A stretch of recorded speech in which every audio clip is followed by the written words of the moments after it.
With me today, I have the director of Escalation, Christian Bikini. Christian, how are you today? Hey, hi Emily. Thank you so much for having me, and I'm doing great. I'm streaming from Italy right now, so it's 2 a.m. It's kind of late, but I consider myself a vampire, so for me, it's not that late. Actually, that's the time of the day that I kind of wake up. So all Well, good. then good morning. So, Christian, would you like to tell our live viewers a bit about the film? Oh, well, yes. Escalation can be summarized, as many people defined it, like a sort of like a Evil Dead 2 on steroids. That's the easier definition. Some people call it like Evil Dead meets the Raid, in the sense that it's like, I cannot give away too much of the story because it's quite unique, and I don't want to spoil the surprises and the twist that the movie holds for the audience.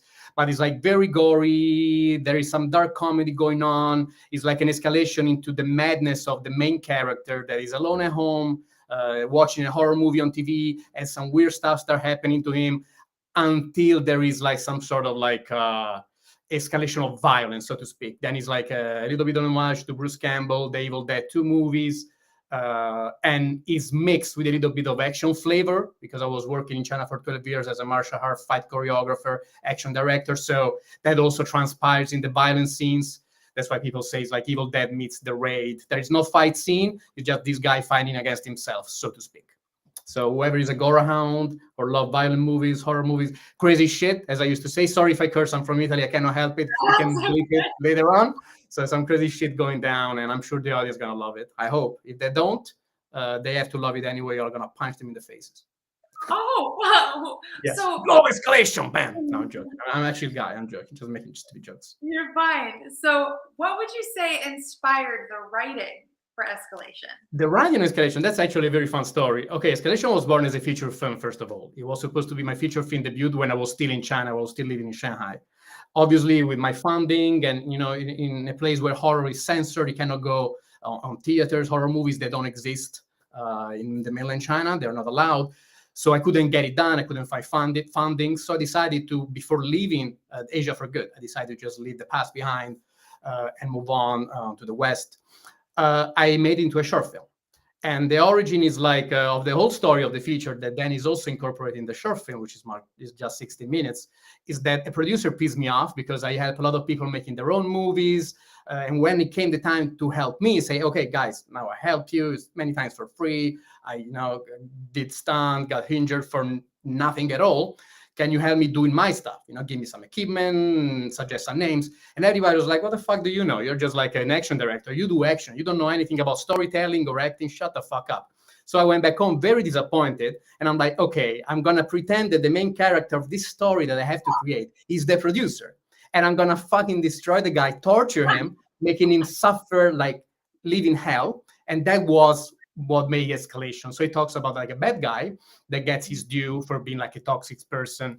So it's very funny. And when the feature film is going to come out, I'm going to contact the producer, send him like a Blu-ray copy with my signature on and say, this is you, motherfucker.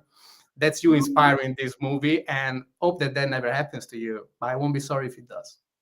So, wait, so you're telling me that this is like there's a future of this being a feature film? Is this Oh like yeah, a definitely. It was always envisioned as a feature. I even tried to shoot the feature, but after I reached 40 minutes length with my own funding and savings, I couldn't make it. So I just stopped right? shooting and rewrote it as a short film and made it. So yes, it's gonna become a feature film eventually in the future. Awesome. Well, best of luck with that. So, Oh, so thank with you. that said, though, when did you film Escalation? Basically, Escalation was done at the end of 2021, and that's when it began is like also run at festival worldwide. So it's quite a recent project. So, and I'm happy to say that within a year from his release, he has found like a lot of success, a lot of like good reviews, and people seem to be loving it. So definitely it's going to lead up to like bigger projects, and yeah, the feature film version, which is going to be even more gorier and crazier. And yeah, I'm looking forward to shock people. Now there are movies that are going around like Terrifier 2. People say, oh, they keep the throne, they take the throne of like gore horror. Once Escalation, the feature will be done, plus another project that I'm also working on. Yes, probably for people to take away the throne of the gore master from my end is going to take them a long time. It's going to be gory as hell. And so, did you run into any COVID restrictions upon filming? Because you're saying you did this late 2021. Yes, I mean, actually, COVID, yeah, hit as I was starting shooting Mhm. in Shanghai. So it was like there was the lockdown going on. So it wasn't easy. As many filmmakers, we face a lot of challenges. My way of solving it was like telling the crew, like, you guys, you're not allowed to leave. Luckily, it was shot inside one location, this empty mansion that I did the art direction and created this whole environment for the main character. Said, you're not leaving. You're not leaving. I'm gonna chain you to this location, and you're gonna hide inside this location for as much as it takes to make the short done.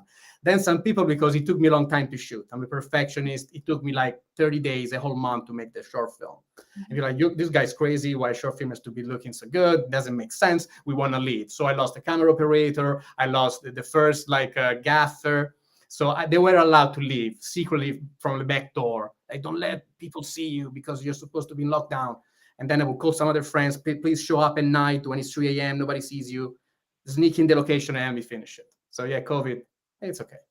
The more challenge you meet, the best is going to be the outcome and the most pleasure you're going to feel when the project is successful. So that's just how I faced it.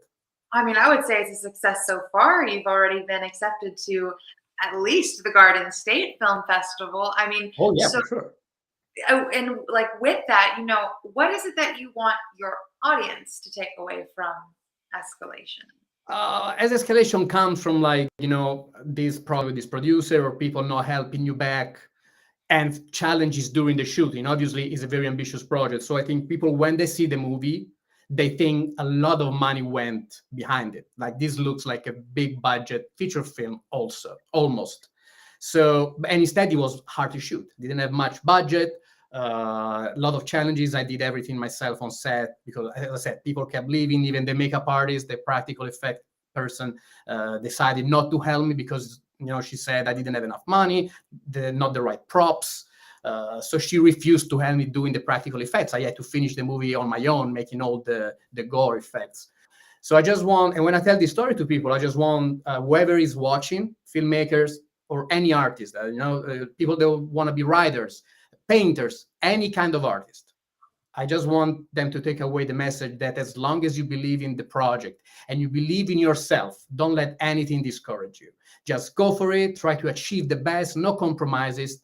It may take you 2 years, 3 years. You may have to sell your freaking car, whatever you have to do, get that done. If you believe in your art, get that done, and you will be successful and people will love what you do. At least, even if you fail, you had tried.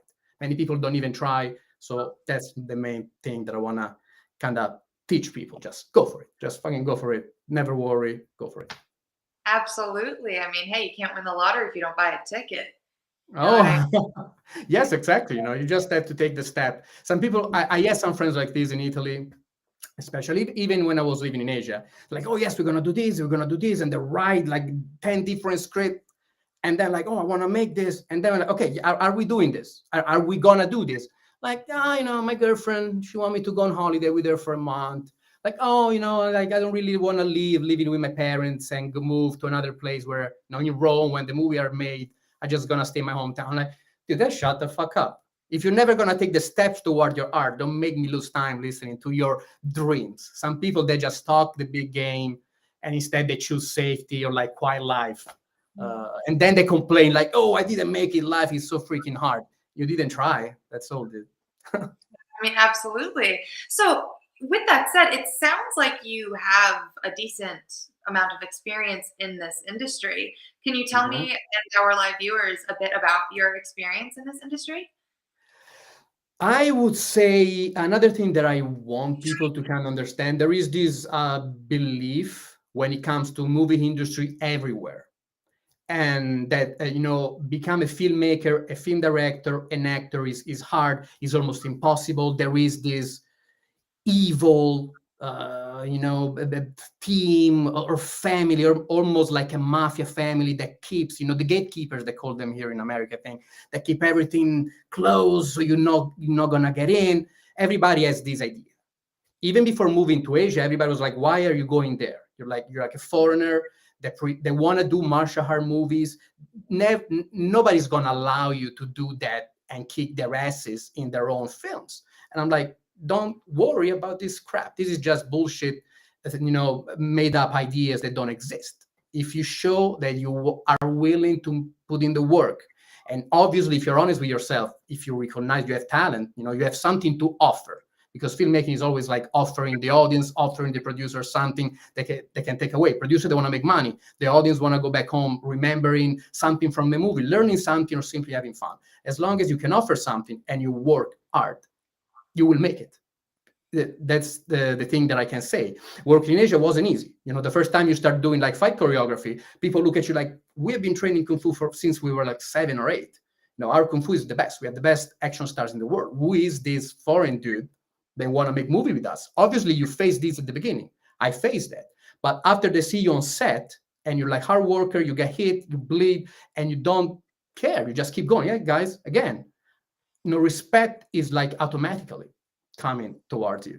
So I just, my experience is that you can make anything happen. If you believe that it will happen, as long as you believe it and you believe in yourself, movie industry is not a crazy hell circle as people think it is. So it is my personal experiences, and I came away from China satisfied, did my choreography, work in movies, acted in films, learned a lot of things, and now I'm doing the same here back in the West. So people, filmmakers, go for it. Try it, never worry. I mean, it sounds like you are like super into you keep mentioning martial arts. I mean, so like, can you tell me a bit about what your background is in martial arts? I before deciding to be a filmmaker, or almost at the same time, let's say when I was like, I think 5 or 6, I saw a Jackie Chan movie. I always love horror films to begin with, and action movies. Die Hard, Commandos, Schwarzenegger, Stallone. I love them. And the spaghetti western from Italy, Sergio Leone, Fistful of Dollars, Clint Eastwood. I love all those things. But then one day I was 6 and I saw a Jackie Chan movie called Super Cop. In America, it's called Super Cop. It's Police Story Part 3. And I saw this guy like hanging from helicopters, fighting on top of speeding trains, throwing these fancy kicks. And I was a guy that hated sports.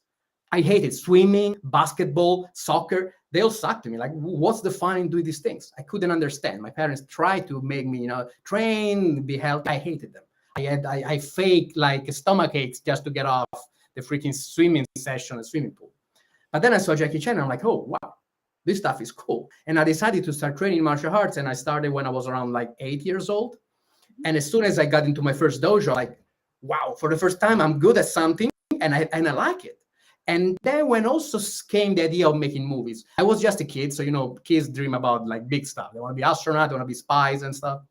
And I was like, I want to be like Jackie Chan. I want to just hang on speeding cars, jump off helicopters and kick people's asses. And so I trained until I was like 23. I became an athlete. I did the competition, obviously, studied acting, whatever, started doing my own movies with my small like DV cameras with my dad and my friends.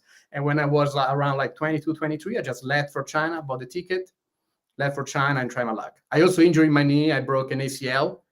Again, to say people always believe in yourself. Just like 2 weeks before moving to China, trying my luck, I broke my ACL.